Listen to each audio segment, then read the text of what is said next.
São muitos os dependentes que hoje chegam para tratamento que se atrelam ao tráfico? Muitos.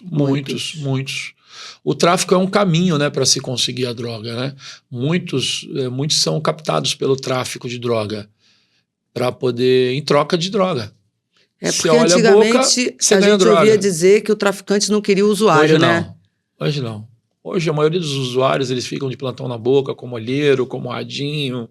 Não ficam em escalões maiores, né? Mas ficam ali envolvidos de alguma forma, né? Vocês que estão fazendo esse trabalho, né? Qual é a realidade hoje do tráfico no Rio de Janeiro? O quanto isso avançou, né? Porque outro dia eu fui a São Gonçalo e todas as ruas fechadas, todas as ruas controladas por meninos armados, né? Me deu pavor de entrar nas ruas em São Gonçalo. Eu não sei onde eu estava ali, qual era o lugar, entendeu? Mas eu fiquei muito assustada. Eu posso falar que eu tenho acompanhado até pelo governo, que o governador levantou essa bandeira, né, de acabar com as barricadas do Rio de Janeiro. Então, o governador Cláudio Castro, ele já noticiou, já falou isso para a imprensa, que vai intensificar a questão de liberar a passagem, o direito de ir e vir do cidadão carioca e fluminense no estado. Então, você pode esperar que muita coisa vai acontecer nesse sentido. E assim, eu falei de São Gonçalo, agora eu estou lembrando... Acho que todos os territórios estão assim. Mas assim, é impressionante. Eu outro dia saí errado. Cultura, eu estava indo para o Catumbi, Caxambi, sei lá onde, mas pela linha amarela. E aí eu desci numa saída que para mim estava achando que era Brasil, né? Eu saí ali, eu entrei no lugar... Eu só passei por um quebra-mola, dali não tinha mais volta. Era só menino com fuzil. Menino! Não. Cada vez mais jovem, a idade cada vez mais novo, eles recrutam, por isso que eu falo, insisto naquela questão. Educação de qualidade, cultura para os nossos jovens, esporte e qualificação profissional para que esses jovens possam ser preparados para o mercado de trabalho, porque o tráfico está captando esses jovens, esses adolescentes. Sim. Os garotos não têm oportunidade, vai para o tráfico. Exatamente. Então, assim, a gente tem que mudar isso. Não é o tráfico que tem que ser referência. Ô Manassés, você sabe que eu tenho adolescentes que vêm para tratamento, né, com poder aquisitivo muito bom, mas que tem um deslumbramento com a questão de fazer parte do tráfico, porque passa a noção de poder. Sim. E quantos que a gente chama do tráfico do asfalto, né, traficante do asfalto, e eu perguntei para eles assim, mas por que você começou a vender, né? Por que você começou a passar? Porque eu passava a ser poderoso perante as meninas. Aceitação.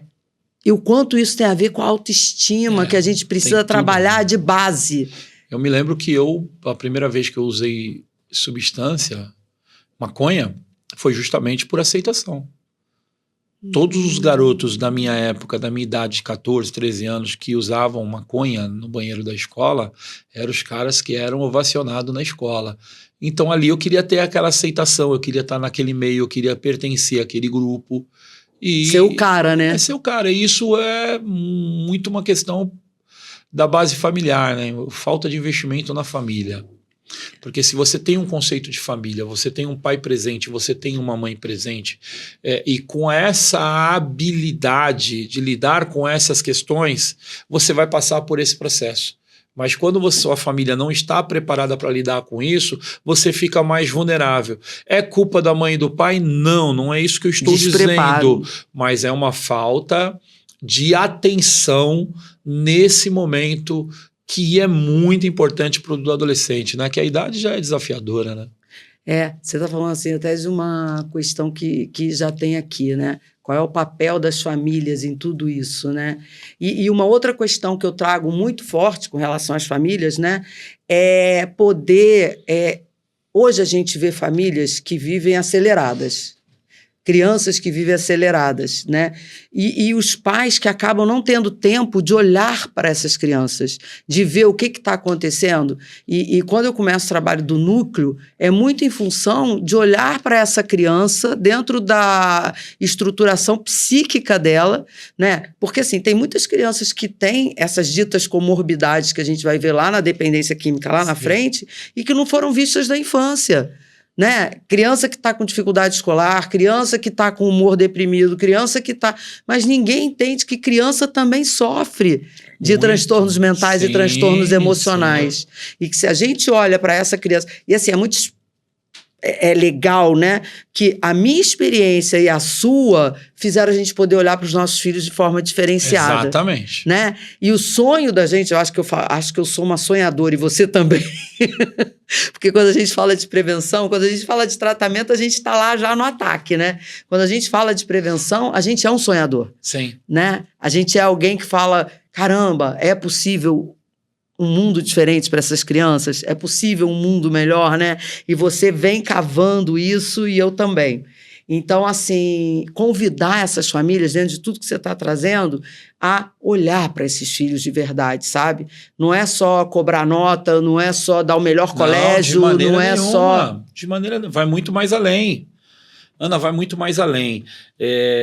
A droga, ela está cada vez mais presente numa sociedade, de uma forma muito precoce, entrando nas famílias. Muito precoce. Né? Antigamente você via uma faixa etária mais elevada, né, de relação com as drogas. Hoje em dia você vê uma relação com as drogas da criança cada vez mais cedo.